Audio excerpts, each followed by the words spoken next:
দিইনি, আমি কাঁচা লঙ্কা দেব।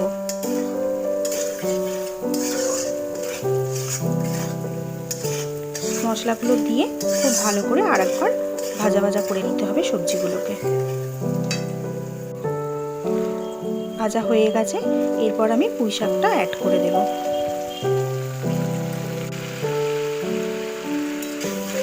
পুঁই শাকটা দিয়েও খুব ভালো করে সমস্ত উপকরণগুলোকে আরেকবার একসঙ্গে করে ভেজে নিতে হবে। গ্যাসের ফ্লেমটা একই রকমভাবে রাখা থাকবে, দিয়ে সবগুলোকে খুব ভালো করে ভেজে নিতে হবে।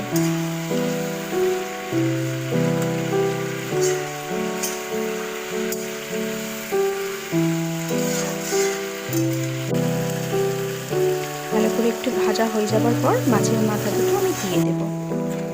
মাছের মাথা দুটোকে খুন্তির মাথা দিয়ে ভালো করে ভেঙে নেব।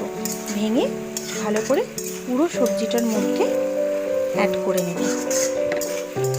এমনভাবে ভেঙে নিয়ে ভালো করে মিশিয়ে নিতে হবে সমস্ত উপকরণটাকে। সমস্ত উপকরণটা খুব ভালো করে আরেকবার ভেজে নেব।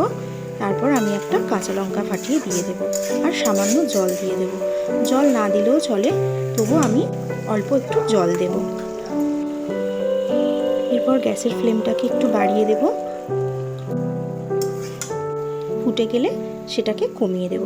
আপনারা চাপা দিতেও পারেন, নাও পারেন, কারণ সবজিটা এতটাই ভালোভাবে ভাজা হয়ে গেছে, চাপা দিলে সমস্তটা গলে যাবে আর টেস্টটাও ভালো আসবে না।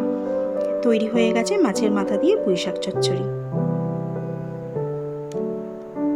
কেমন লাগলো আপনাদের রান্নাটা আমাকে কমেন্টস করে অবশ্যই জানাবেন।